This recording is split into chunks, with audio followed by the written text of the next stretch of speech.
नमस्कार दोस्तों, मैं और आपके साथ मैं हूँ आशिमा त्यागी। दोस्तों, कभी कभी न्याय व्यवस्था और सत्ता के फैसले ऐसे सवाल खड़े कर देते हैं जिनका जवाब सिर्फ कानून की किताबों में नहीं बल्कि समाज की संवेदनशीलता में ढूंढना पड़ता है, जिस पर चर्चा करना भी जरूरी हो जाता है। और आज एक ऐसा ही मुद्दा हम आपके बीच लेकर आए हैं।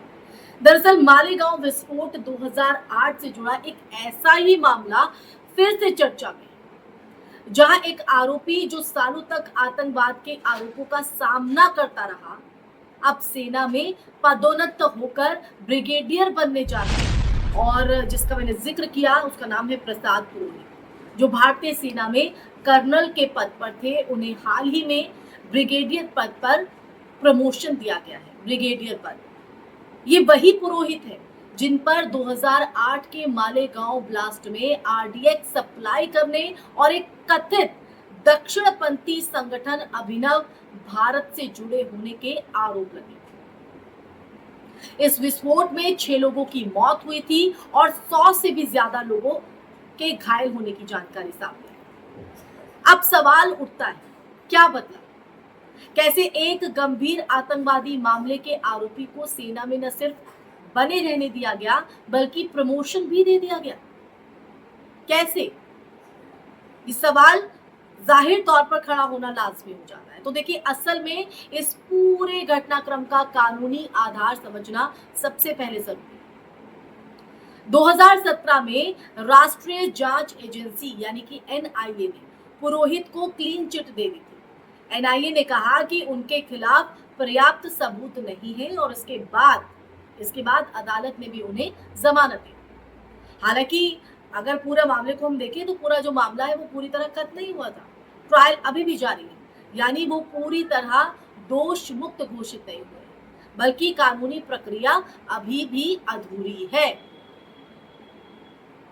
और उसके बावजूद इस तरह से पदोन्नत करना, एक प्रतिष्ठित पद पर बैठा देना सवाल खड़े करता है। देखिए, इस बीच सेना ने उनके खिलाफ विभागीय कार्रवाई शुरू की थी और रिटायरमेंट की प्रक्रिया भी आगे बढ़ रही है। लेकिन सशस्त्र बल न्यायाधिकरण यानी एएफटी ने इस रिटायरमेंट पर रोक लगा दी। एएफटी का कहना था कि जब तक कि पूरा मामला पूरी तरह से खत्म नहीं हो जाता, तब तक पुरोहित को सेवा से हटाना उचित नहीं होगा। एएफटी की तरफ से ये जो तथ्य हैं वो यहाँ पर रखे गए, इस बात का हवाला यहाँ पर दिया गया। अब देखिए, यहीं से जो कहानी है वो एक नया मोड़ लेती है। एएफटी के इस फैसले के बाद पुरोहित को न सिर्फ सेवा में बनाए रखा गया दोस्तों, बल्कि अब उन्हें ब्रिगेडियर पद पर प्रमोट भी कर दिया गया। तो इसका मतलब अगर हम देखें तो उसका मतलब ये है कि वो अब कम से कम 2 साल और सेना में सक्रिय सेवा देंगे। लेकिन इस फैसले के कई पहलू हैं और जो गंभीर चर्चा की मांग करते हैं। पहला, कि क्या एक ऐसे व्यक्ति को जिस पर आतंकवाद जैसे गंभीर आरोप लगे और जिसका ट्रायल अभी भी जारी हो, सेना जैसी संवेदनशील संस्था में उच्च पद पर नियुक्त करना सही है? सेना न सिर्फ एक संस्थान है दोस्तों, बल्कि देश की सुरक्षा और नैतिकता का प्रतीक भी है। और ऐसे में ये फैसला सेना की छवि पर क्या असर डालेगा?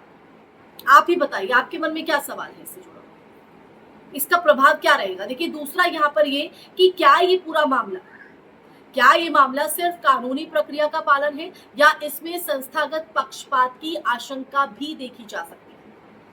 क्योंकि भारत में अगर हम बात करें तो भारत में कई ऐसे उदाहरण हैं जहां आरोप लगते ही लोगों को नौकरी से निलंबित कर दिया जाता है, चाहे बाद में वो निर्दोषी क्यों ना साबित हो। अब तीसरा, कि इस फैसले का सामाजिक संदेश क्या है? क्या ये उन पीड़ित परिवारों के साथ न्याय है जिन्होंने इस विस्फोट में अपने प्रियजनों को खोया, या ये एक ऐसा संकेत है कि अगर आप किसी प्रभावशाली संस्था से जुड़े हैं तो आपके लिए नियम अलग हो सकता है? क्या ऐसा हो सकता है? और अगर ऐसा है तो सवाल खड़े होना लाजमी है।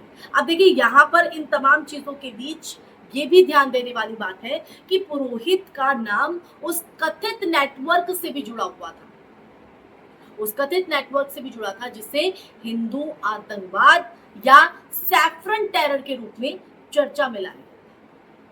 हालांकि अगर इस शब्द की बात करें तो ये शब्द खुद भी राजनीतिक और वैचारिक बहस का हिस्सा रहा है, लेकिन तथ्य साफ है। तथ्य ये है कि इस केस में भारत में आतंकवाद की परिभाषा और उसके राजनीतिक आयामों पर एक गहरी बहस छेड़ दी थी। तो आज जब पुरोहित को प्रमोशन मिला है, पदोन्नत किया गया है, तो ये सिर्फ एक व्यक्ति का मामला नहीं रह जाता है, ये एक सिस्टम की कार्यप्रणाली का आईना बन जाता है। क्योंकि एक तरफ कानून कहता है कि जब तक दोष साबित ना हो व्यक्ति निर्दोष है, और दूसरी तरफ नैतिकता और सार्वजनिक विश्वास का जो सवाल है वो खड़ा हो जाता है।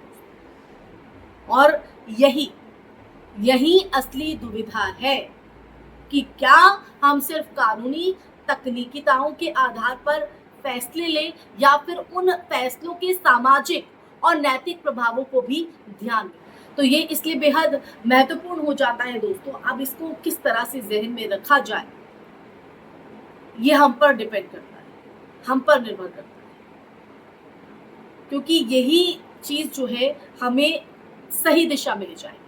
तो अगर हम इस पूरी कहानी की बात करें तो उस पूरी कहानी का निष्कर्ष शायद इतना सीधा नहीं है, लेकिन इतना जरूर है कि ये मामला हमें सोचने पर मजबूर करता है कि न्याय सिर्फ अदालतों में नहीं बल्कि समाज की चेतना में भी होना चाहिए, सोच में भी होना चाहिए। क्योंकि जब फैसले कानून के दायरे में सही होते हुए भी लोगों के मन में सवाल छोड़ जाए ना, तब समझ लेना चाहिए कि कहानी अभी खत्म नहीं हुई। तो इन्हीं पंक्तियों के साथ इस चर्चा में फिलहाल के लिए बस इतना ही दोस्तों। ये चर्चा आपको कैसी लगी, आप मेरी बात से कितना इत्तेफाक करते हैं, कमेंट सेक्शन में कमेंट करके दीजिएगा अपनी राय। इस वीडियो को ज्यादा से ज्यादा शेयर कीजिएगा। फिर हाजिर होंगे ऐसी चर्चा लेकर, तब तक के लिए आप अपना ख्याल रखिए। जय हिंद, जय भारत, नमस्कार।